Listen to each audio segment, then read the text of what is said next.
Hi there, ladies and gentlemen. Welcome to Exiles Network News, episode number 36. And it's going to be a good one. I'm really excited. You see, last week it was just me, Lupe, and Christian. But the Academy should nominate us for the best VFX because we are back in full effect. It's going to be the usual three of us. We missed Paul last week, and Paul's here. So let's start with our introductions. I'm yours truly, Lupe. I'm joined by Christian. Hey, Christian. What's up, man? Hey. And I'm joined by Paul as well. Hey guys, flattered that you missed me. I'm back after a previous family commitment last week. My daughter and I were on the fourth movie of a Pirates of the Caribbean marathon that we had committed to, and we got through all five and really enjoyed it. So thank you guys for giving me the week off, and glad to be back. Looking forward to talking some movies tonight. Paul's Cool. back. Woo! Yeah. Let's get into it. All right. So we have a really beefy episode today. Just a few topics, but we're really gonna go deep into it. Here's a rundown of topics for the day. We're gonna start off with Matt Reeves Batman spinning off into a kind of quasi mini universe of its own. Matt Reeves is bringing a series called Gotham Central, tentatively, to HBO Max. Then our next topic, we're going to talk about Netflix, their top 10, they released top 10, their top 10 most watched original movies ever. And then we're going to end with this exciting interview that Grace Randolph hosted of Zack Snyder. We're going to, sort of do a deep dive and kind of break it down and tell you guys what we think about the interview. So without wasting time or anything, let's get right into it. So we're starting with Matt Reeves' Gotham Central series. This is the company Screed. It's set in the world Reeves is creating for the Batman feature film and will build upon the motion picture's examination of the anatomy of corruption in Gotham City, ultimately launching a new Batman universe across multiple platforms. The series provides an unprecedented opportunity to extend the world established in the movie and further explore the myriad of compelling and complex characters of Gotham. So it's nicknamed Gotham Central at the moment, and it's going to be written and executive produced by Terrence Winter, and some of his credits include Boardwalk Empire and The Sopranos on HBO.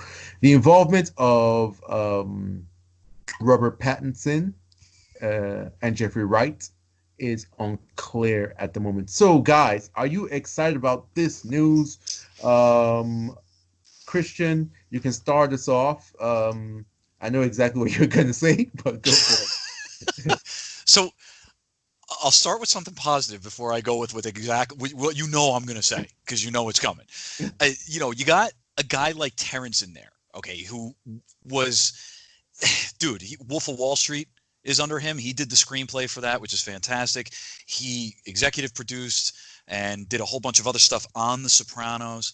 Boardwalk Empire, he was creator, as well as executive producer. The guy's got some creds, right? So you got some cred with him. So I fully expect him to do something good. I fully expect him to do something meaty, fully expect him to do something that I think will honor the comics, will bring fans in. And hey, it's HBO Max. So we know what HBO can do. HBO can do some good shit. They bring it. This is prestige television. Awesome. My problem, why am I supposed to care about this? And I'm having difficulty. And I understand that, look, they've given us stuff before that we didn't think we were going to care about, and we wind up caring about it. I got to say it, Lupe. Here you go, HBO. Take an idea, chuck it up in the air, throw it against the wall, see if it sticks. And here we go. Okay, we got the internet is exploding over this one. I guess we'll keep that one. The internet didn't like that, so we're not going to do that one. That's what we'll do. We'll pull back on that. Bullshit. One of the coolest things about DC Comics, this as a fan, and it's the same with Marvel with their multiverse, is Infinite Earths. It's one of the coolest things about the DC Comics. I've talked about this ad nauseum. There's no reason for me to go into it again. If this is the direction that they want to go, it's interesting because HBO Max is prestige. You could have some great stuff coming at HBO Max. You can have a Snyderverse. You can have whatever the hell the Pattinson verse is. I don't know what that is. The Reeves verse. You can have all this stuff coinciding and coexisting with whatever the DCEU is kind of doing. I think fans can buy it, but we, like, right now, what are we buying? I don't know what we're buying at the moment. With everything's kind of up in the air. I understand COVID. Forget COVID for a second. Everything's up in the air though with like Pattinson's Batman. Where does it exist? Where is it in the continuity? Blah blah blah. I think fans are smart enough to get it if you're going to do multiple things, but you might just want to kind of break it down and say this is the direction we want to go. I know this sounds like I'm being an asshole, guys, and I really apologize. Why do I care about this show? Why do I give a shit other than the fact that it's HBO Max? It's got a great creator and show writer behind it. Other than that, why do I want to watch this show? I want to see Batman, or I want to see Kal-El, or I want to see Wonder Woman, or you know what I'm saying? Like, why do I care about the Gotham Police Department? They're going to have to work on that. Maybe I'm wrong here, and you guys care about the Gotham PD. I don't. So I'll throw it back to you guys. I don't know. Do you have a better answer than I do? Because I don't care. That's the problem. Paul. Yeah. Do you have a better answer? I was thinking, do I? No, I don't. Let me start off by saying that I'm actually pretty excited about the Matt Reeves the Batman. I think it looks really good. I've liked what I've seen. I think I think it's going. Everything I've seen about it looks like it's going for the right tone, like super grounded, super gritty, dark. From a good filmmaker and a good actor, and I like the cast, and I'm excited about it. I think it's going to be a new and interesting take on the Batman, and I'm really looking forward to that one. But like Christian says, why do I care about the Gotham PD? I mean, I never watched Gotham the TV show. Mostly because I thought it was a dumb premise. I don't want to see the origins of these villains without Batman. I want to see a Batman story. Now, I will say that I'm not strongly against this. I'm kind of lukewarm on it because also, like Christian said, HBO makes good quality programming, and they've got good people attached to this, and so I'm going to reserve judgment because I think you could convince me that this is going to be good. I just won't believe it till I see it, and so far, as I say, it's lukewarm. It's a little bit. Now, I'm going to disagree with you, Christian, where you said that they're just throwing shit at the wall again and seeing what sticks. This actually seems like a strategy that HBO Max might be implementing because we're seeing the same thing with Dune that we are with the Batman, right? They're putting big money and backing into Dune theatrically with Denis Villeneuve, and then they're spinning it off in a with a sisterhood series on HBO Max. That's going to tie in with the movie, and now we're seeing the same thing with Batman. They're backing Batman theatrically, getting Matt Reeves, getting Robert Pattinson, and then they're doing a tied-in spin-off on HBO Max. And I have no doubt that this is going to be better than Gotham. I mean, watching a commercial for Gotham was enough to tell me I didn't want to see Gotham. I don't think I'm going to have the same problem with this, although I don't care about the Gotham Police Department. I'm actually more interested in the villain origins than I am in the Gotham Police Department. I really don't care about them. But again, maybe I'll be wrong. I mean, it's got good people attached to it, and that wouldn't be the first time where something I didn't see the value in ends up surprising me by how good it is. So I'll reserve judgment till we have more information. But so far, lukewarm on this, but fired up for the Batman. Lupe, what do you think? Yeah, personally, I'm not so fired up for the Batman. I was, to be honest. I've never thought that Robert Pattinson's a great casting choice for Batman, especially coming on the heels of Ben Affleck, who's like made in a lab to be Batman. I see Robert Pattinson fitting more of like a Batman villain than actual Batman himself. I'm not saying he can't do a good job. And then when I've seen like the costume, the Batmobile, I just have not been pleased with what I've seen from it. I still maintain the expectation that the story is going to be great. Dialogue is going to be great. It's going to be quite complex. It's going to be like a good movie, but just the superhero language, as I say.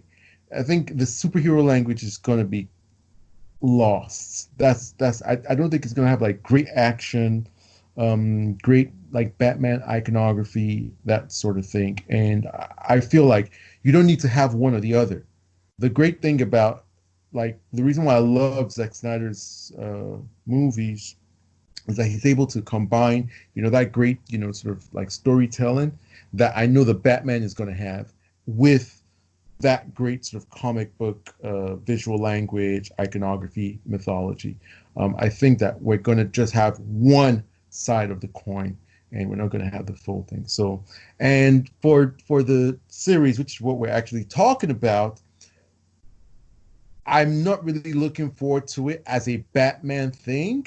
The only reason why I'm looking forward to it is because it's HBO Max and because of the writer and Terrence Winter. I think his track record is incredible. And even if I just heard that, Terrence Winter is going to make a series based on the police department and urban crime and corruption in high places, my interest would be piqued. So that's the extent of my excitement for it. It's just the talent involved and the fact that it's HBO, HBO Max. We'll see how if they follow suit with what HBO has been doing. But let's assume that they're like HBO, just the quality. That's enough to have me interested. That's it. Lupe? Yeah, go ahead. I apologize to interrupt, and I don't want to extend this topic for too long, but I just want to mention real quick, and you guys know I'm a comic lover, and I love these characters, and you throw any comic book character in front of me, and it's a movie or a TV show, I'm going to give it a shot, right? So I'm going to at least see it, because I'm a sponge with this crap. At least I admit it. I know my weakness. Mm-hmm. But I think part of the problem, and you guys could tell me if I'm wrong, part of the problem is that like everything needs to be a comic book property now. I understand that that's what's making money. I get that. And I understand that the studios across the board, whether if it's AT&T, owning Warner Brothers or Disney owning Marvel, whatever, I get that this is the kind of stuff that's bringing in some bucks. So I understand that. But like, it's the same with Joker. Like Joker for me was a good movie. I liked Joker, but Joker didn't have to be Joker. But the way we consume media right now, and how we're going to the theater and the way these studios are thinking, it had to be Joker in order to A, get made, and B, to even think that it would make money. And I think that's that's a problem. Like, why can't a story or a movie or whatever be good just because it is what it is? I just made all those comments about this TV show, and the way you just explained it sounds better than me giving a crap about the show because it's set in Gotham City. If they were going to set it up as some sort of crime drama, and now we're talking like Sopranos-esque kind of thing going on, whatever. Now you might have piqued my interest a little more. Mm-hmm. But because Christian, sorry, go ahead. Well, I was gonna rebut that a little bit and say that I'm tired of a standard crime drama with mafia families and that kind of stuff. Like, so for me, there's no way I'm watching a standard crime drama about crime families and corrupt police officers. I just don't care. The fact that you put it in Gotham at least will make me check it out. I may not stick with it, but I'll give it a chance and just see what it's about, especially if I like the Batman movie. So it is going to bring my eyes to it where it wouldn't otherwise. Now, here's a take that'll probably get me canceled. I read The Long Halloween. God, I wasn't into it. And that's all about crime families, like the Falcones. Canceled. Who was the other? What's the other? There are two crime families, the Falcones, and who was the other one? Do you remember? Oh, that's going to kick my ass. And I was just like, shit, I'm not into this. Like, I don't care about crime families. I just don't. I don't care about mafia and gangsters and like the traditional gangsters, that kind of stuff. I just don't care anymore. I've seen enough of that in my life. I don't need to hear any more of those stories. So, if that's where they're going with this, count me out. And if they did that outside of the Gotham setting, they wouldn't even get my eyeballs in the first place. So, and that being said, this Terrence Winter, I've not seen hardly anything he's done. Like Boardwalk Empire is a classic example of something that people say is great, but I'm just tired of that subject matter. I just don't care. So I've never checked out Boardwalk Empire. So I know that may put me in the minority. Maybe a lot of people are still interested in that. I'm tired of that subject matter. So cancel. I don't know.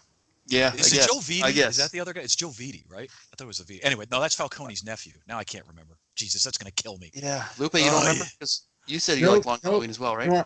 I think if I'm remembering, might have been a family that was made up for that one or an Oh, obscure one. it's I gonna can't kill me. remember. I honestly can't remember. Yeah, because you know what, I read a bunch of the Batman graphic novels, over the I past never. year, Yeah, and I never. I was far less into that than I expected I would be. I like Court of Owls. Court Yeah, of Owls is pretty good, but very good. You know, But I'll recommend you another one, and I'll see whether you um uh whether you like it. There's another one that I actually even prefer to the Long Halloween, although I do love the Long Halloween. Is it the Maroney family that you were talking? yeah, I think that's it. I think that's yeah, it. Yeah, I just looked up a character list. It's Yeah, like the Maroney family. that's it. But yeah, for me, I think also what's interesting is that, okay, so just to respond to what Christian said, I think that it might be an organic thing. Think about this. You're building this whole universe, telling these stories, and you're like, man, there's so much background here. And imagine what was happening, because some of the best creators of these worlds, they don't just focus on the story that they're telling. They try to, give this rich history and this rich background. So organically, it might not just be, a cash grab kind of situation. It might be a situation where they're like, you know what, there's actually something, beautiful and brilliant here that we can tell. This whole story that's been there before this masked vigilante came into the fray. So it could be organic in that way. But I do understand where you're coming from with your concerns there. Well, Very, and very, very valid. and then just occurred to me that part of the reason I read The Long Halloween was because there's a lot of speculation that Matt Reeves the Batman was actually going to be heavily influenced by that Ah, story. so And so it would actually make sense that that this Gotham PD show might deal with the crime families and that kind of stuff, right? Because Falcone is in Matt Reeves the Batman. So, yeah, so I hope oh I hope boy. that doesn't dampen your Yeah, it doesn't. You know what? I'm still excited about the movie. I mean, just it's a comic book. As long as there's Batman and it takes itself seriously, I'm going to be pretty tolerant to the movie. Whether or not I care to watch the spin-off series, that's another story. So we'll see. Time will tell, right? yeah. All right, cool, cool, cool. I just think, just to wrap it up, it's interesting because we're in a time where at least American audiences, everyone else has a different relationship with their police forces. American audiences are re-examining their relationship and their perspective on the police and what the police do. I mean, in terms of a lot of like peaceful demonstrations, and then police have been set loose on civilians, and I feel like the mainstream America is getting a glimpse of how minorities have seen police. Um, and so there's quite a bit of talk and entertainment about how police have been lionized and deified, and I think that's quite interesting. There is a very interesting discussion to have about the place of Batman as a character and how he's basically an extrajudicial arm of the Gotham PD. Um, yeah, we'll have that conversation another day. But there's something very complex, very contradictory, very controversial in there, and quite a serious conversation too. All right, so let's move on to our next topic. We'll keep our eye on Matt Reeves' Gotham Central. But first things first, obviously the Batman has to come out, and first things first, the pandemic has to be over, Yeah, I which it know. looks like it never will be. That's my So fault down here in America. So yeah, blame me. we'll keep our eye on things, and we'll continue to discuss and look forward, hopefully. So our next topic is that Netflix released finally their top 10 most watched original films ever. And this has been like a kind of closely guarded secret. Usually they'll just put out a kind of generic headline about how something broke records or is their most watched ever or something, but they never gave specifics until now. So we're going to take a look at the top 10, and we're going to discuss, we're going to analyze it and react to it. So before we get into it, we need to talk about their methodology. So the methodology is quite interesting. It's basically, if somebody watches two at least 2 continuous minutes of it, it counts as a view. I mean, they collate all those views for the first 4 weeks, and that gives them a figure. And they say that they use that measure because it indicates that it's what people choose to watch and did watch, and it's long enough to indicate the choice was intentional. So here's the list very quickly. We have Extraction, number one at 99 million views. Number two is Bird Box at 89 million views. Number three, Spencer Confidential at 85 million views. Number six is Six Underground at 83 million views. Murder Mystery at 83 million views. Number six is The Old Guard, which is projected to have 72 million views. Number seven is The Irishman at 64 million views. Number eight is Triple Frontier at 63 million views. Number nine is The Wrong Missy at 59 million views. Number 10 is The Platform at 56 million views. So, guys, what do you think of Netflix's top 10 original films? Netflix is a monster, the juggernaut. It's like there is no competition with the other streaming services. Netflix is in a class of its own. What does this top 10 tell you about Netflix and about streaming wars and about, audiences? Let's start with Christian. Netflix is an interesting beast, man. I mean, their evolution is cool too, from being, the DVD house, and then they were kind of like the place where you went for some legacy TV and all those old TV shows and stuff, and now they've moved into a place that cranks out original content. And I've watched from beginning to end 6 of the 10 on the list, and when I looked at the list, I was shocked and said, "My God, I've watched these," and overall, I've liked them. Like, I can't say, like, Extraction I didn't think was fantastic, but it also wasn't bad.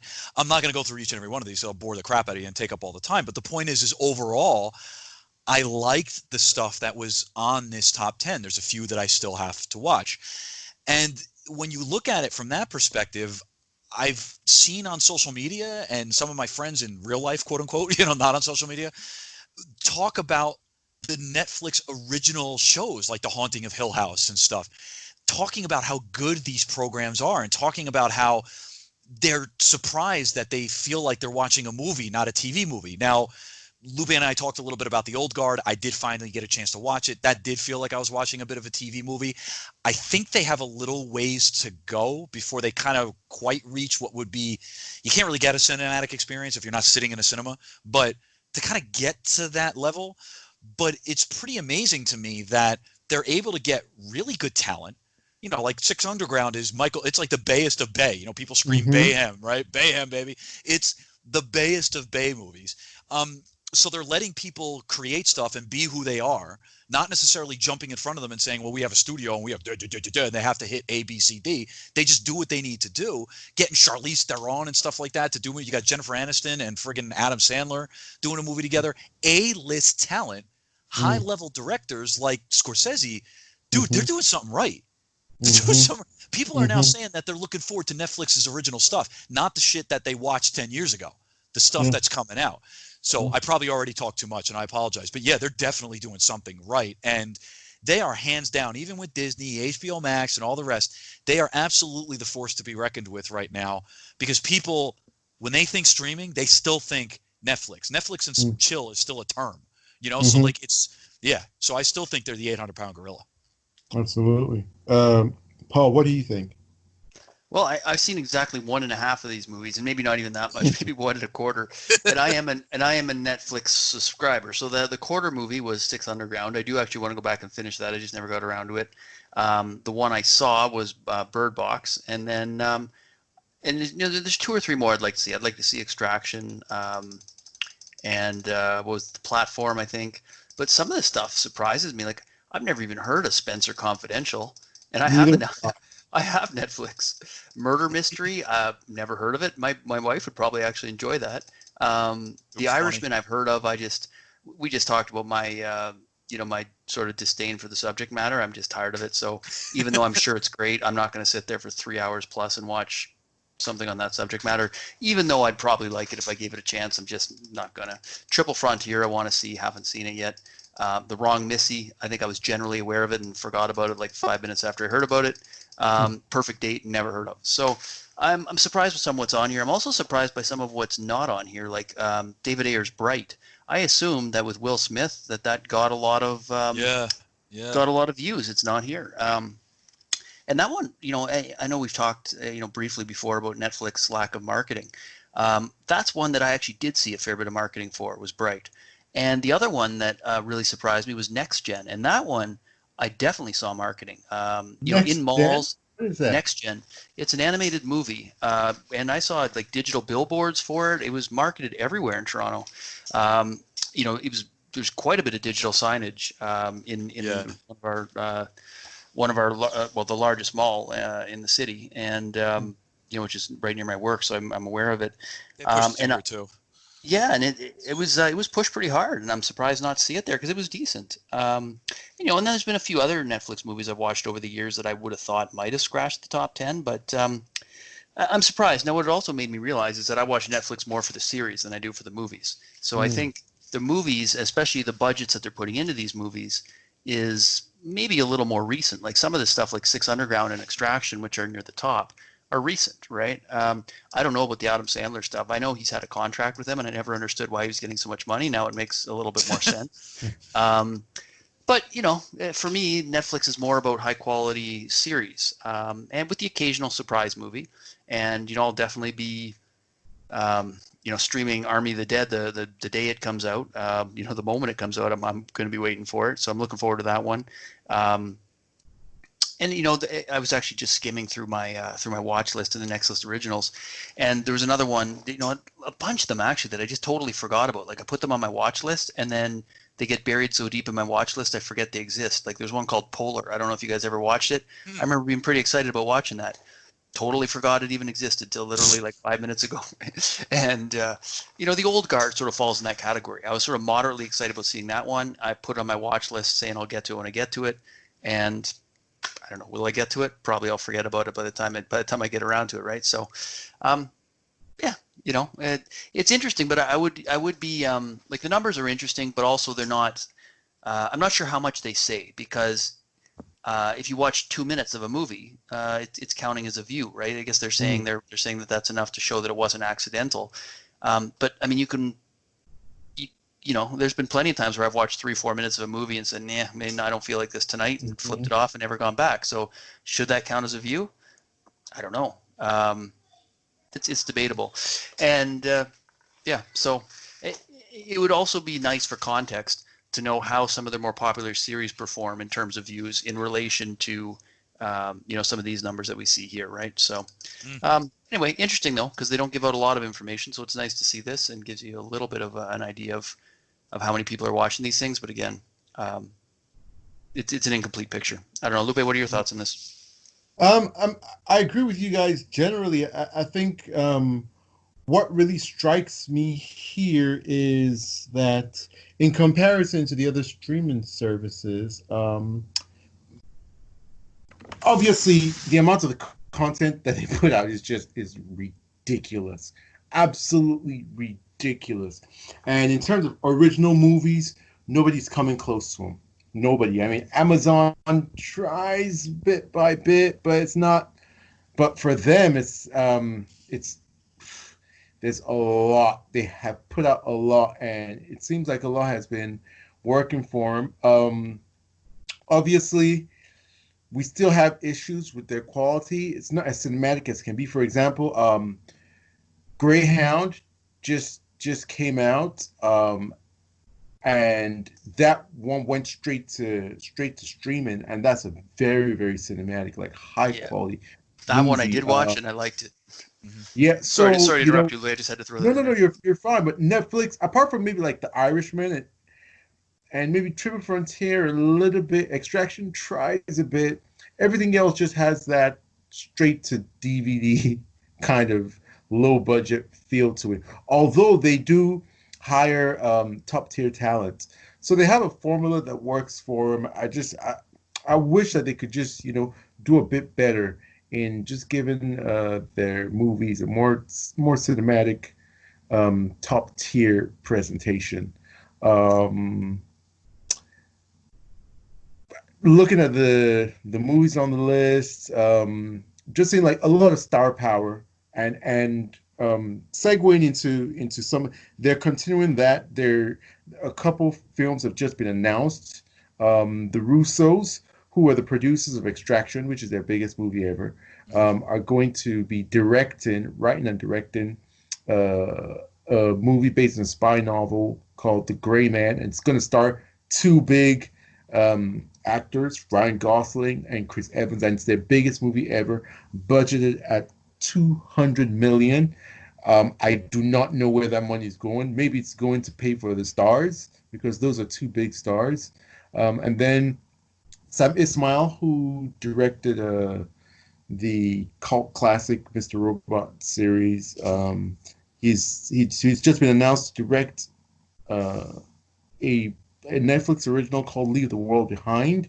Um, and that's going to star Denzel Washington and Julia Roberts. That one is rumored to be at about 120 million. Those are two massive stars. So the formula that they have going is they're not stopping anytime soon.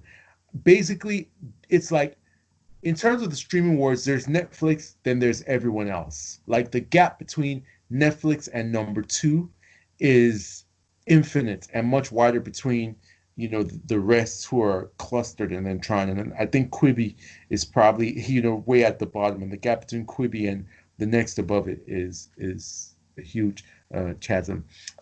Guys, before we move on, what do you guys think of the movies that have just been announced? Because that's a bit of breaking news. The Russos, The Gray Man, and Ismail's Leave the World Behind. Well, if they, I guess if they do it right, I hate to say that because that, what the hell does that mean, quote unquote, doing it right? But the concepts on both are really interesting. Now, there's that narrative. Again, we're so tribal with fandom and everything. So a lot of people will hear the Russo brothers attached to it, and if they're huge MCU fanboys, they're going to flock to it and say, well, this movie's going to be great. And if they hate the MCU, they're going to say, I don't want to watch anything with that shit, whatever. However, I liked what they said in their interview. They said they were going for something that was a little more Winter Soldier-esque in that territory with a more real-world setting, and they said they wanted it to be a franchise starter. That's interesting. You don't toss $200 million at two guys to do something like that if you don't believe in them. Mm-hmm. And two good stars, two good guys to head it up. I mean, you got to look at that and say that's probably going to be good. I mean, it's not going to suck, right? It's going to be Mm-hmm. good. Um, the other one, now I don't know about you guys, I really liked the Pelican Brief. So Denzel Mm-hmm. Washington and Julia Roberts together, I thought, they cut out a lot from the novel, but it was still a good movie. Mm-hmm. And watching the two of them reunite, that right there perks I mean, I'm perked right there just because of watching the two of them reunite. But if you read the breakdown of that novel and the little synopsis, you're kind of looking at a mixture of post-apocalyptic with some of the racial issues that Get Out brought, and you bring that kind of stuff together. I think right now audiences are really open to that. I really do think they're open to that kind of stuff. So right there, you're looking at two coming soons that you probably are going to get a decent amount of people interested in. So, Lupe, you said it before. How are these movies going to be made? Are they going to look like direct to DVD flicks, or are they going to look like prestige movies? I don't have the answer to that. Yeah. Paul, what do you think? Yeah, I'm probably more interested in the Julia Roberts Denzel Washington one. I mean, even though the book hasn't come out, obviously not real familiar with what it's about, but I mean, there's enough of a synopsis here that I think I might enjoy it. And I like both of these actors, so seeing them together will be interesting to me, certainly enough to get me to watch, and it's something I can watch with my wife almost certainly. And the fact that it's from the Mr. Robot creator who also did Homecoming, which is actually a show that Lupe you recommended to me, and my wife and I both loved that series, at least season one. We haven't really got into season two yet, but that's enough to make me pretty excited about the prospects for that one. And then the other one, the Gray Man, I've been told that the books are quite good. I've not read them. I'm interested in Ryan Gosling and maybe to a lesser extent Chris Evans. I think they're decent actors. I'm not a big fan of the Russos, at least from what I've seen. I shouldn't say I'm not a big fan. I'm just they don't do anything special for me, right? Like they just seem like another pair of generic directors to me. So maybe I'm wrong. Maybe they'll surprise me. But like Christian said, I like the idea that they're, if you're going to pick a tone of any MCU movie, going for the more Winter Soldier tone and more of a real world setting, that's good news, I guess. The fact that it's going to be kind of like a James Bond kind of thing, sure, I'll watch that. I mean, it's not my favorite thing, but it's something that I like enough to give it a chance. So between the budget, the cast, the scale that I expect would come with a budget, and the production value that I expect would come with that budget, I would think that it should be at least worth giving a chance to, right? And then we'll see from there. Yeah. Personally, both projects sound exciting. Equally exciting for different reasons. Obviously, Homecoming, I always tell people, is the best series I've ever seen. And I don't mean the singular best. There are a couple that I feel are, perfect and are amongst the best in there. So if you haven't seen Homecoming season 1, trust me, it's something else. Julia Roberts, she doesn't take a lot of acting jobs. She's very picky these days because she has such a storied, iconic career. So whenever she's attached to do anything, I have full confidence in it. Denzel Washington is one of the great actors of our time. And then Sam Esmail, he's an auteur. He has his own sort of like unique style, unique flavor.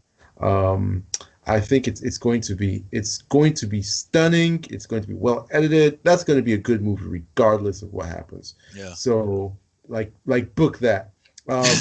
Russo's project, it sounds very exciting. I love the spy thriller genre. I wish they hadn't said The Winter Soldier, to be honest, although The Winter Soldier is actually my favorite Marvel movie, because I want something that's more, grounded, something that's more gritty, something that's more real. So I hope that it's not like sort of like explosive kind of spy movie. I don't know, with the two actors they have, I just feel like they could do a lot more in terms of like acting and more dramatic. But I haven't read the Gray Man series of novels, so I don't know what the tone should be like, what the world is like. Is it going to be like Tinker Tailor Soldier Spy, or is it going to be like Mission Impossible? So I would be more excited if it was like Tinker Tailor Soldier Spy than if it was like Mission Impossible. Maybe they can strike a balance and kind of give us something that's like the first Bourne movie. It's kind of gritty but still action packed. So we'll see. The thing is I'm just blown away by how the decisions Netflix is making, how much money they're putting into all these things. I mean, don't forget, we also have Red Notice, which is coming from Ryan Reynolds, The Rock, and Gal Gadot. Obviously, we're all looking forward to Army of the Dead. So Netflix is here to stay. Like, whoever is out there like, oh, we're trying to compete with Netflix, just don't do it. Don't. Please.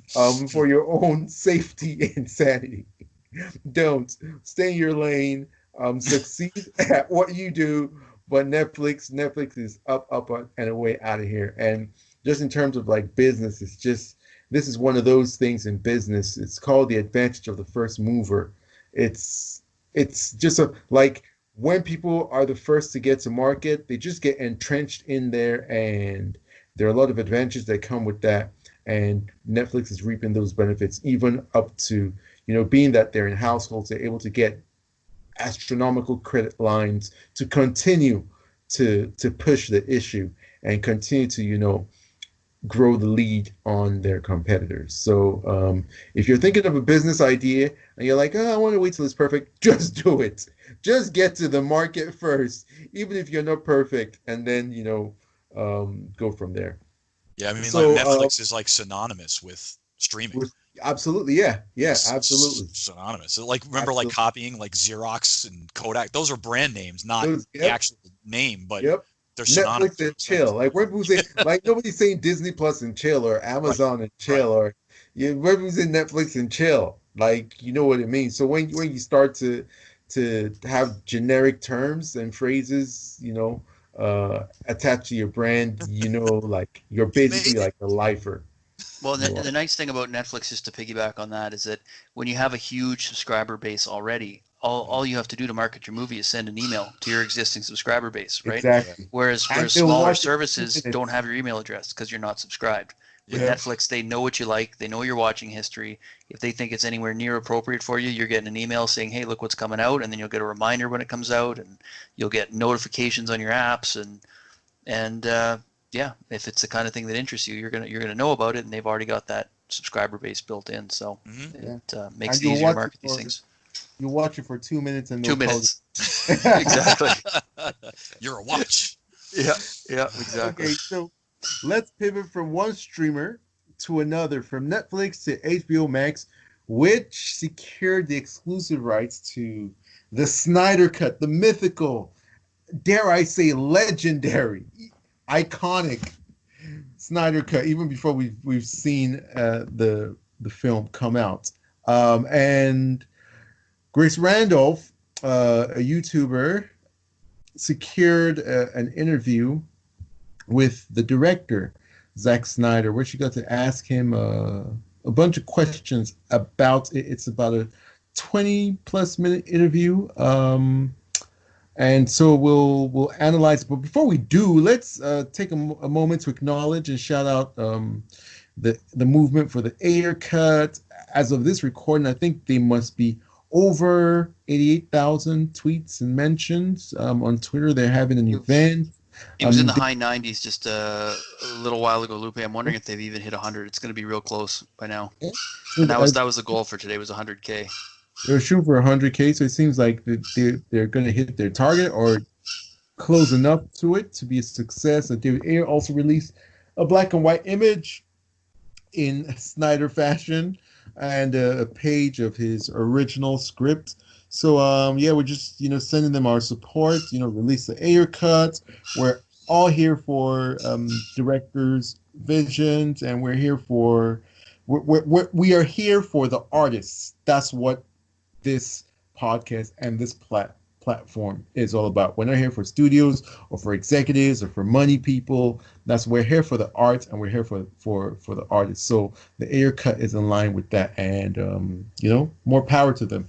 So let's dive into this interview. So we'll pick a couple things we think are interesting, then we can go off on individual tangents. So I think one of the most interesting things that she asked him about was, what's his mandate for the Snyder Cut? What's he hoping to accomplish with the finished product? And Zack replied that, it's about the fans. Like, that's who he wants to please. Obviously, he lauded Warner Brothers for allowing that to be the case.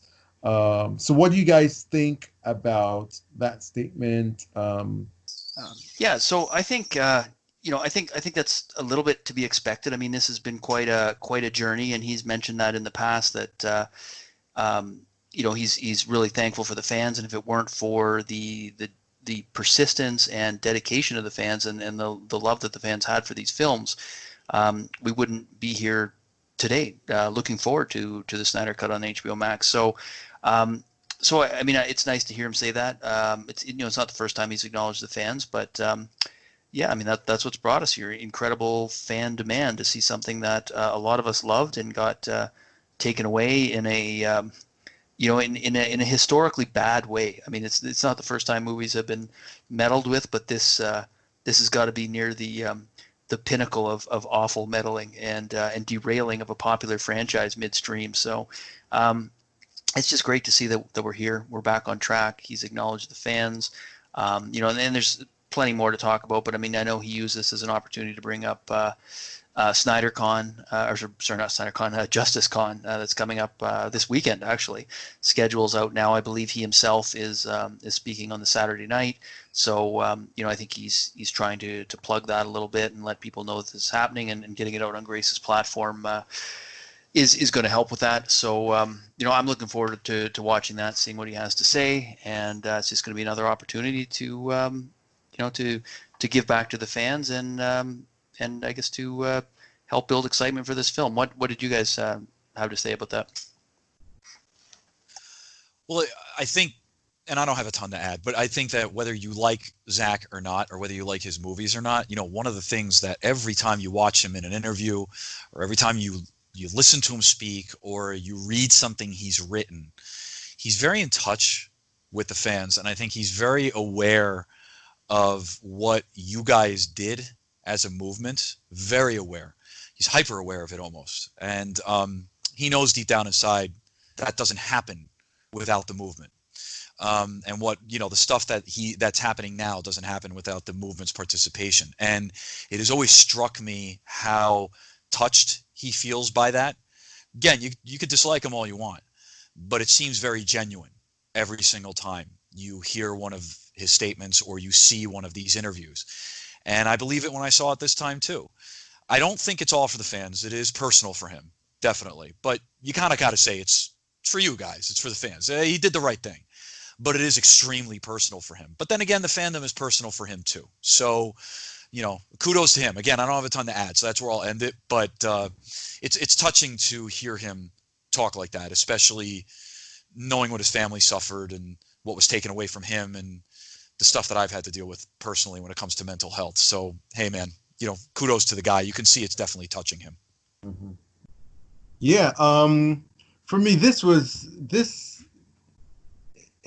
so many ways to look at it. First, obviously, it makes me very happy as a fan.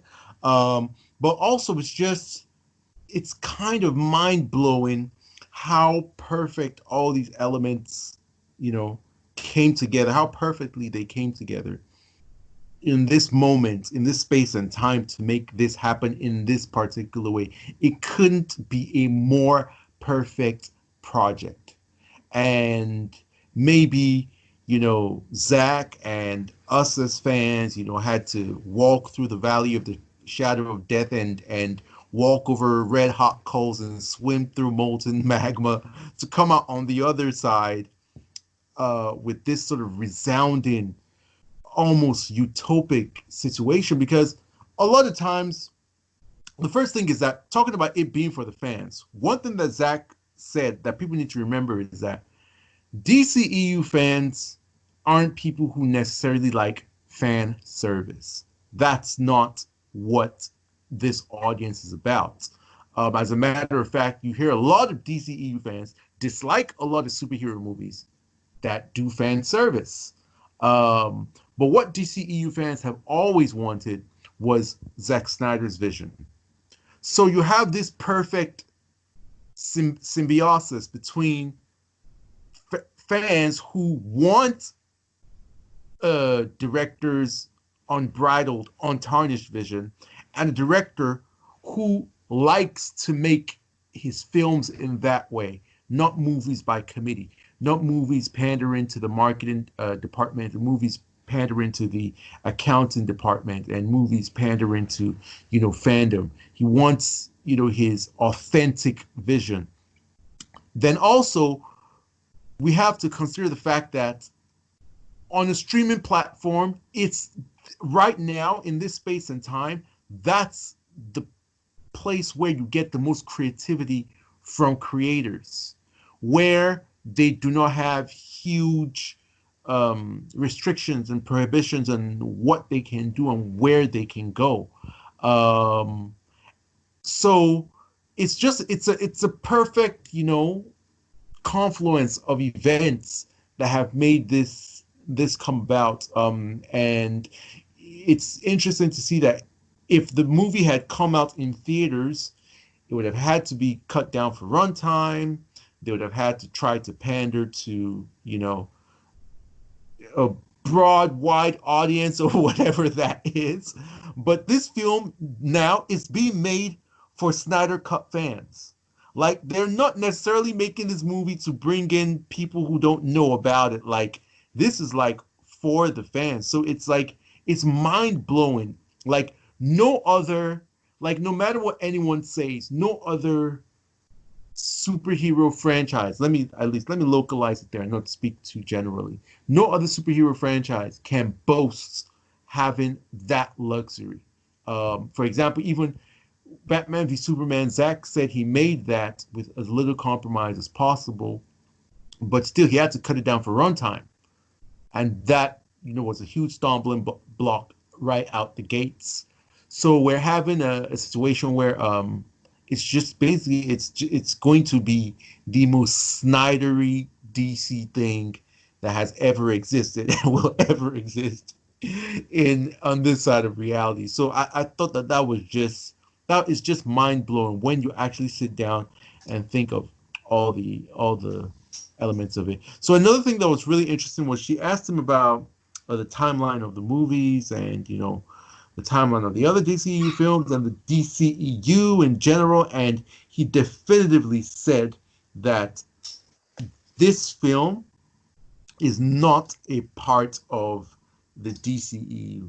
And I'll start with a commentary on it.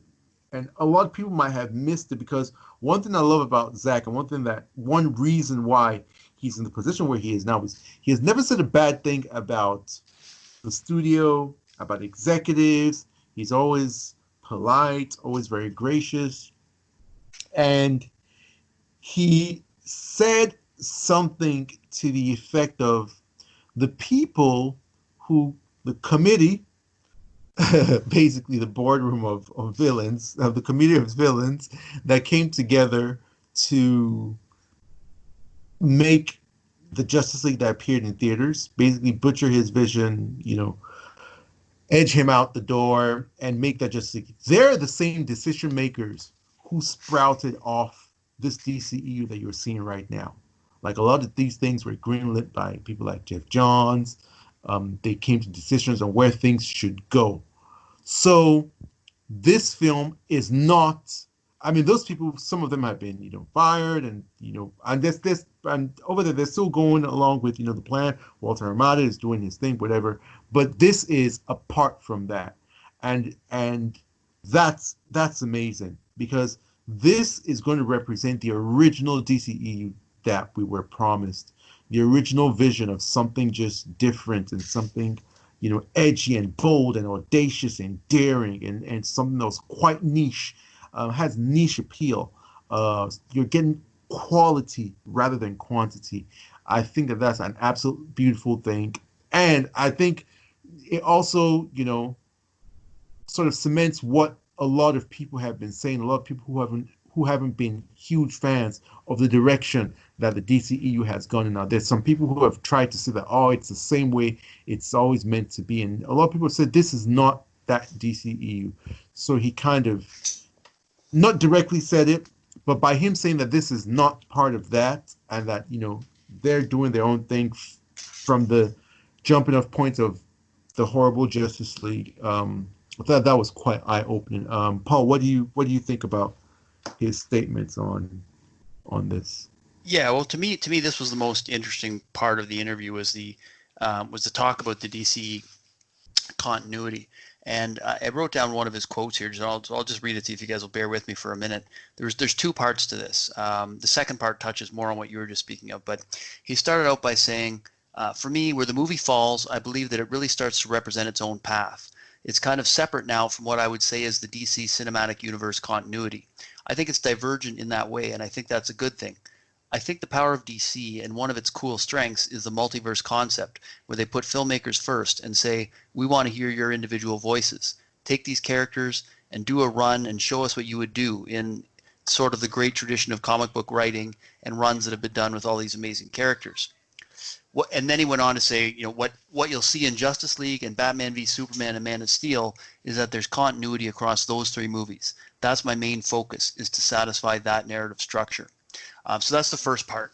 And I think that sort of touches on what you were saying about how it's not part of the ongoing DCU continuity, but it is directly tied into Man of Steel and BVS. And that's what we've been fighting for, right? Is we wanted to see the continuation of that story that so many of us loved. And, he reiterated a number of times in this interview that the biggest challenge he has is to stay true to that vision, to stay true to those films, to stay true to himself. And like you said previously, to make it the most Snydery movie it can be, because that's what got us here, is fans that were hungry for the rest of that vision.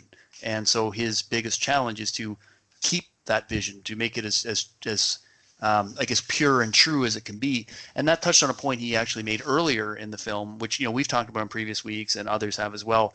But he confirmed that the film's runtime is more than the 214 minutes. It's still not locked down.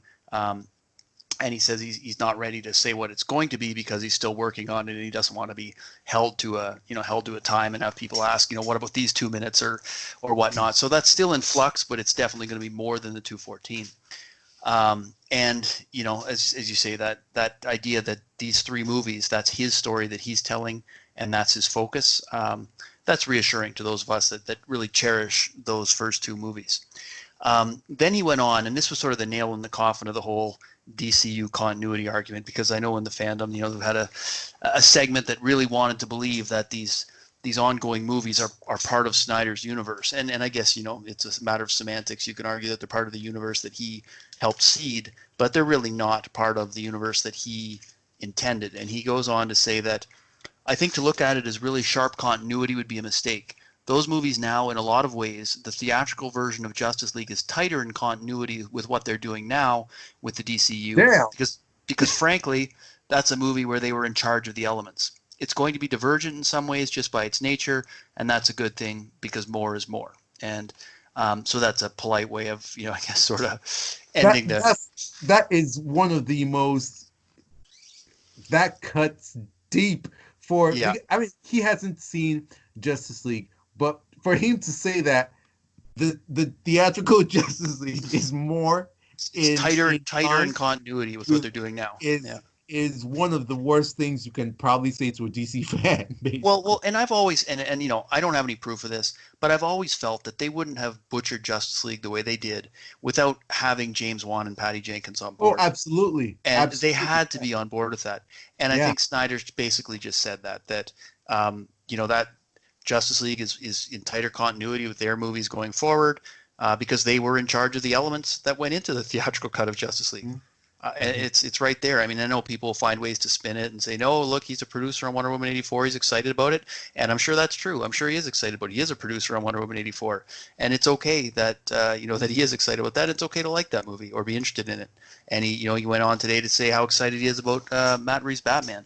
But to think that Wan and Jenkins weren't involved in, God, I want to call it a borderline mutiny. I mean, it's naive, right? I mean, how active they were, whether they objected, who knows? But I mean, they played ball, right? At very least, they played ball, and their movies are in line with the theatrical Justice League, not the Snyder cut. Yeah, if you watch the theatrical Justice League, I mean, you can see it. You can, for example, like Aquaman's story, you can tell that things in Aquaman are edited to suit more of what was going on with the movie. Like you can even see in the Aquaman movie, the costume design is completely different. Like we've seen pictures of Zack Snyder's Volko. It's completely different from what the movie Atlantean garb is, as well as Mera. Mera is a completely different person from what you get in one's Aquaman, and the movie kind of changes that a little bit to reflect that in terms of where he gets his costume and that kind of thing and what's going on with that.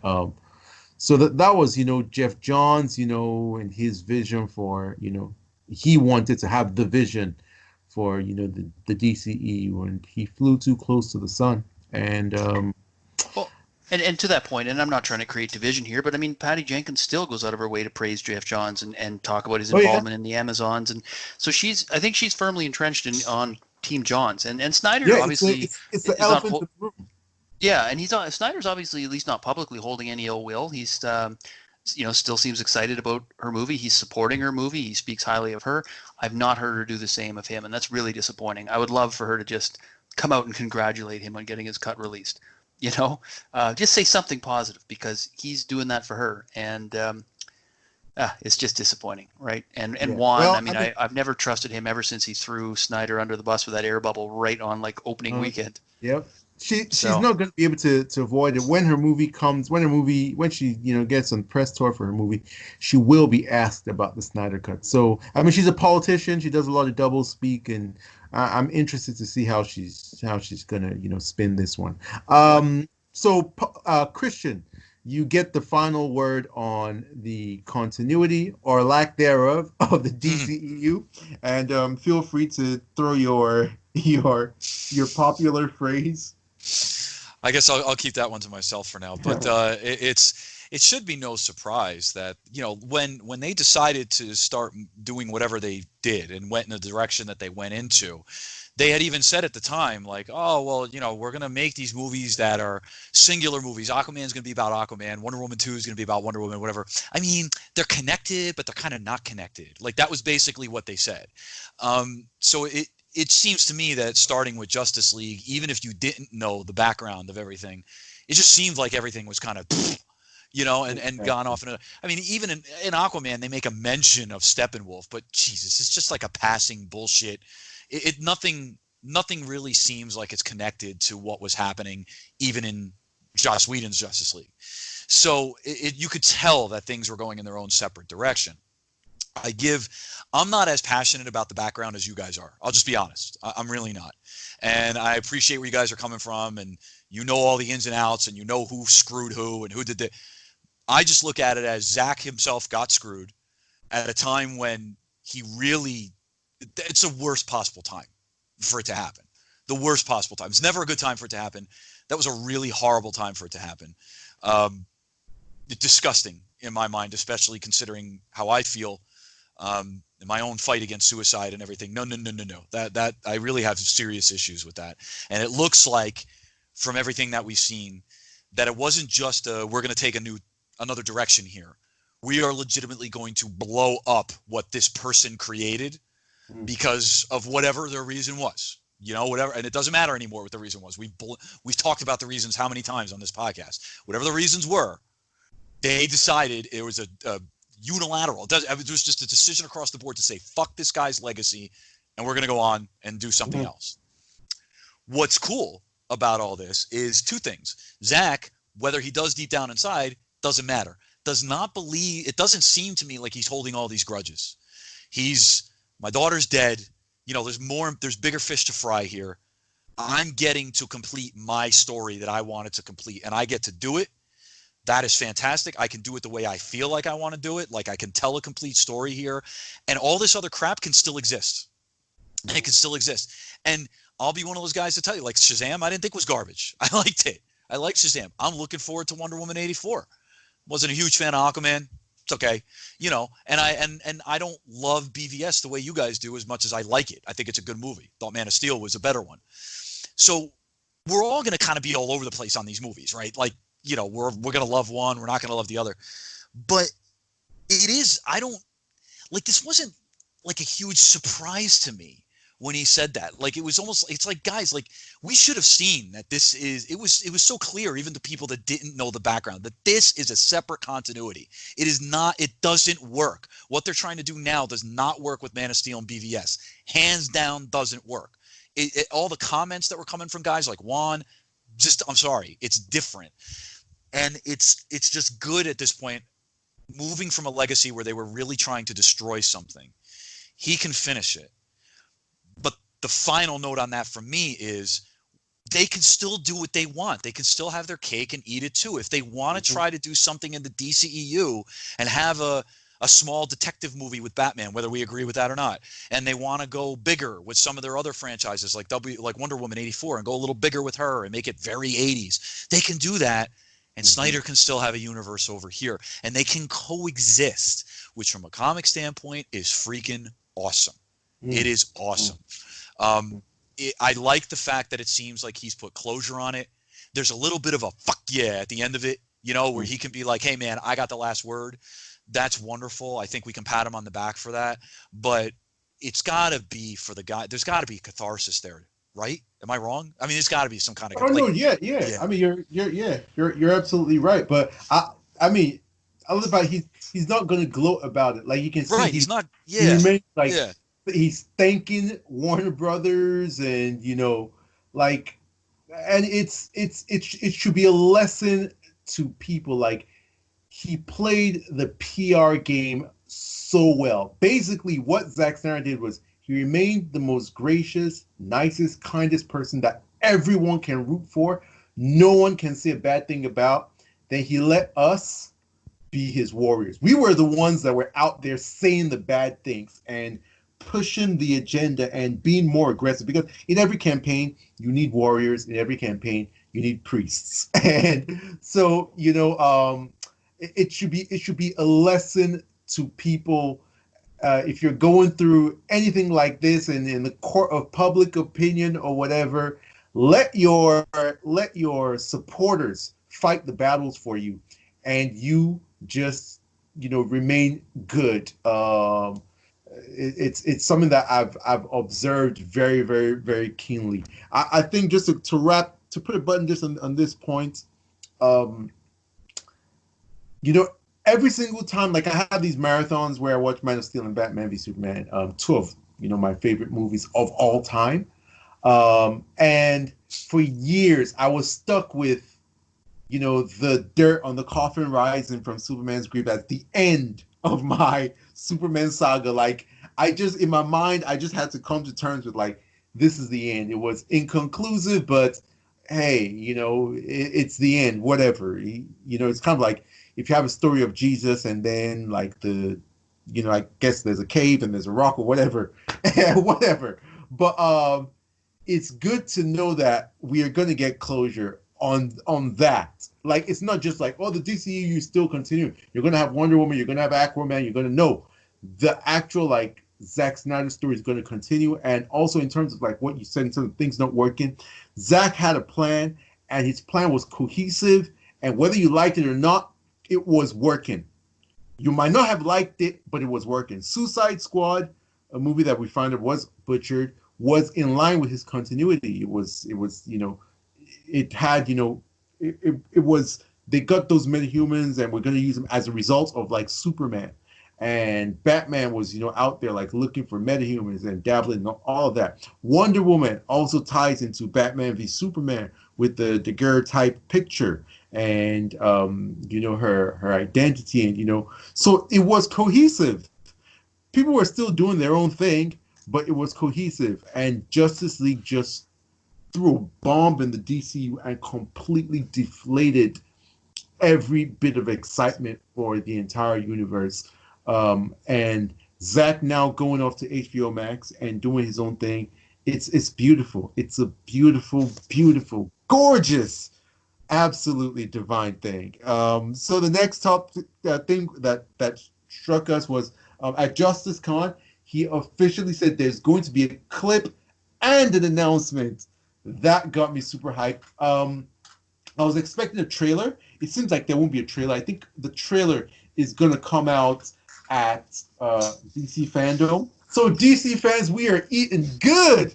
We are feasting, DC fans, especially Snyder fans. And so for Justice Con, we're going to get a clip, an announcement. I want you guys to speculate on what you think the clip is and what you think the announcement is going to be. Are you excited to see this? Do you think it's overexposure, or what's your instant reaction to this? Let's start with Christian, who's the most excited and of all of us. He probably should. I mean, we talked a little bit about that trailer that we saw last time. I was underwhelmed. I said it in the recording. I thought I was underwhelmed with the trailer. I was excited about a couple things in it, but it was like, really, I've seen all this shit before. So, okay. I mean, it's cool. We're in the times of COVID. You can't really, it's hard to get everything done right now. And I know he's balls deep in it, but, it was tough to get anything out. So speculation for me would be, yeah, maybe there would be some sort of a trailer that looks a little bit better, give us a better look at some of the VFX in there. Do you think he's going to sneak in? Do you think he's going to sneak in like some kind of actor announcement, which would be interesting as well, saying, like, I got this person or whatever. That might be funny if he's going to sneak in an actor announcement, which, would blow up the Snyder fan base. So they would probably blow the internet apart. Yeah. So I'm just throwing that out there that's a possibility. But hey, he talked a lot about in this interview, like you guys said, about the fans, and Justice Con is a fan thing. It would be a big thank you to reveal something like that, or to announce a person who's going to be in it in a fan run event. Be a huge thank you.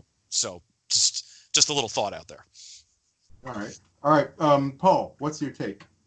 Yeah, well, I'm not exactly sure what to expect in terms of the clip or announcement. I mean, I know what I'd like to see. What would you like to see? Yeah, well, I'd like to see something different, something new. I don't want him to. I don't want necessarily. I'm conflicted on whether I want a clean look at Darkseid. I don't think I do until we actually see it. I don't know that I want a clean look at what his Darkseid's going to look at, but I would be interested in seeing his Steppenwolf if that's ready. That would be nice. I have a feeling though that this. I mean, he said a clip, so I know in the past we speculated that we might get another teaser. Probably not a full-length trailer until DC Fandom, but our thinking was a teaser.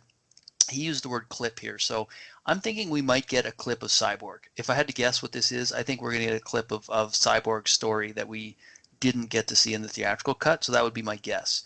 And now I'd be fine with that too, because that's interesting to me also. I think from an excitement level, it would probably be Steppenwolf, and I want to get a taste of the real score. And but you don't want to fire that off too soon, right? You want to build up to it, and I think he's doing a good job of ramping up. So I don't think it's to answer your question about is it too much too soon. I don't think it is. I think this is a ramp up to DC Fandom. I think DC Fandom is going to be the substitute Comic-Con where you want to have that excitement sort of explode. So that's where I think we're going to get the big reveals. But in terms of the announcement, I think he will give the fans something. I mean, I think he's part of the reason he came on this Grace Randolph interview today. I suspect the timing was very much to promote Justice Con and his appearance at Justice Con, and I think he does have something to share. What that is, is it an announcement? Is it a date? Is it a format? Because one thing I was actually taking a step back.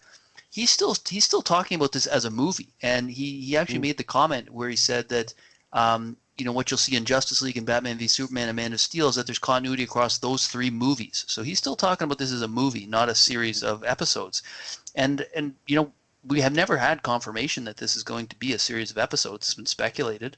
But maybe it's still a movie. Maybe we'll get confirmation on that point. Who knows? But I think it'll be something interesting, and I'm excited to find out. So, I would like to see a non-CGI faced Superman.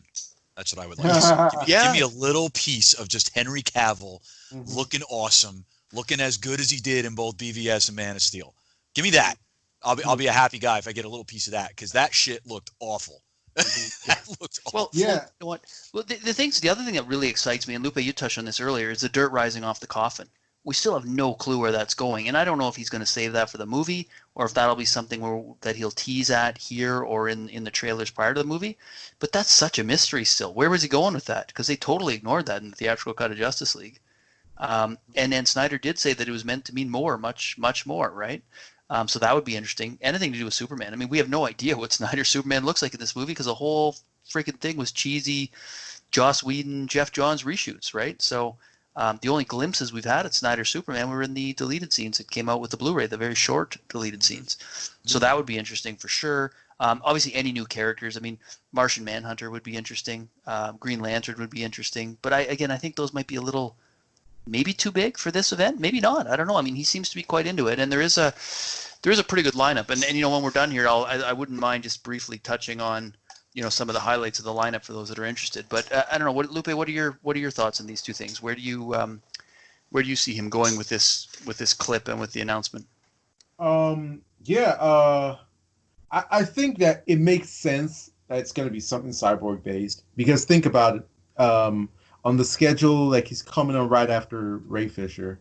So it makes sense as a segue that it's going to be something involving cyborg. So that's what would I like it to be?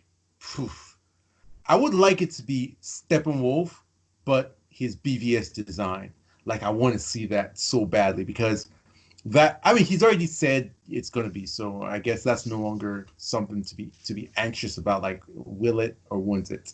It will be his. Well, I think what there is to be anxious about is the actual look of it, because of what we saw in BVS was out of that Kryptonian material, right? It wasn't a clean look at him, and some of the concept art is a bit like, some of it is much better than some of the other stuff. So I've got a bit of anxiousness about this Steppenwolf look. Like, I'm optimistic, but I'm also nervous, and I want to see it. In terms of, like, everything I've seen in terms of concept design, I prefer to what was in theaters.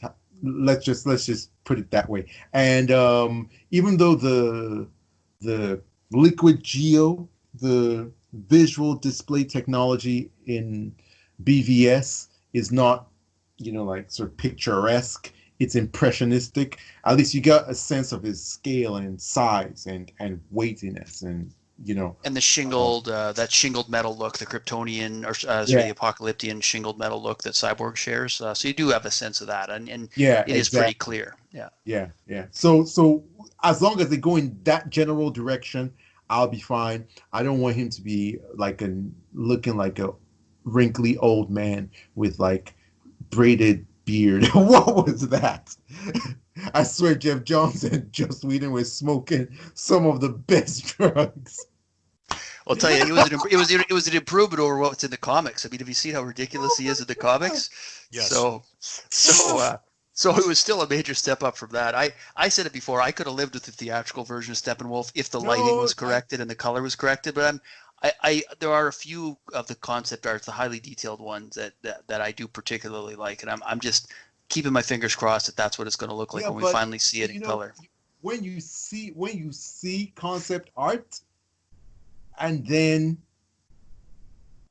you see the theatrical, it's such a step down that you just wonder, like, as I said, drugs are not good, kids. In terms of an announcement, um I know what I'd really like it to be and what I'm very hopeful for it to be, but it's going to be massive. I'm hoping that Ryan Reynolds gets announced as Green Lantern. Yeah, see, That's Do you that's what think I was do you wondering. I think didn't he'd want do to that say at that. this That's event what I though? I was. think that's that exactly what I'm thinking. Like, that is so big. Like, I that's think like, he's say if that really is going to happen though, that to me is a DC fandom thing. I and think it might be yeah, something that's smaller. honestly, in terms of like rational thinking, I'm agreeing with you. But at the same time, any announcement, period, at Justice Con is a freaking big deal. Think about it. Like, whether he's going to announce the official title, whether he's not going to announce the official runtime, um, whatever announcement that's worthy of quote unquote being an announcement, not just something that he drops in random Q&A on Vero, is pretty much a big deal. Even dropping a clip is a big deal, to Yeah. be sincere. Well, you know what, Lupe? The official title, that's a good point. And sorry to cut you off, but Yeah, I go ahead. myself didn't realize that Zack Snyder's Justice League wasn't the official title till recently. Like when he started putting out merchandise with Zack Snyder's Justice League on it, I at first when he started speaking the Vero comments, I thought, well, he's just kind of speaking in the third person about it. Like, when you see Zack Snyder's Justice League, he'll be wearing the black suit. But then when he started putting out branded merchandise, I thought, oh, well, that must be what he's calling it. I missed some of the the quotes that came out around the time of release that they haven't actually decided on the final title yet. So Yeah. that was actually kind of news to me. So this Zack Snyder's Justice League is not necessarily what this thing's going to be called when it finally gets released. And I think a lot of people have missed that point. Unless I'm unless I'm the only one that missed the boat. But I think a lot of people believe that it's called Zack Snyder's Justice League, and I was surprised to see that actually has not been agreed upon as the formal title. So that's a very good possibility. Yeah. Title, format, release date are all things that could be announced. Announced. Yeah, so at least that's my thinking. But hey, if there's going to be a character reveal, great. If they're going to show us what Martian Manhunter looks like, great. Great. Although that's not an announcement, that's visual. So I assume we're getting something more verbal when he says announcement. But Yeah. yeah, go So on, Lupe. Sorry to cut you off. yeah, no, it's fine. So Justice Con is going to be just this weekend, which is mere days away. We're very much looking forward to that. Did anything else in this interview strike you as noteworthy, or I mean, you guys want to discuss anything about Justice Con in particular, Paul? Yeah, well, I think it's worth noting, like you said, it's coming up this weekend. It's kind of snuck up on us, but Snyder seems pretty excited about it, and he mentioned that himself in this interview that it's a big deal for a fan event to reach this scale because, I mean, not only is he attending himself, but there's also cast members and a number of his close friends that have worked with him on these films. Like just going through the highlights, and for anyone that's interested and doesn't already have the information, there is a Justice Con YouTube channel where these online sessions are going to be streamed, and I'm sure you can get information. They've got Q&A on there that I'm sure has a lot of information and some other videos about the guests. But looking briefly at the schedule, this is going to start Saturday, July 5th at 10:30 a.m. Eastern Time with an introduction. Going through the highlights, on day one, you've got Ray Porter at noon. You've got Ray Porter, Darkseid, obviously at noon. Jay Oliva coming in at 2:45, each scheduled for an hour. Ray Fisher at 4 o'clock till 5:15, and then Zack Snyder from 5:30 till whenever he's done, his spiel. So, I think there's a lot of interesting highlights there, especially, I know I'm going to try and catch as much as I can of it, but I certainly won't miss the Snyder portion, and I'm going to try and catch a couple of the other portions as well on Saturday. And then Sunday morning it picks up again at 9:45 a.m. Eastern Time with Fabian Wagner. Then you got Clay Enos after that and Christine Cabanban. You've got Deborah Snyder coming up at 12:15. There's a diversity panel at 1:30 p.m. with 3 YouTubers or bloggers that are familiar to the movement. And then we've got an artist panel.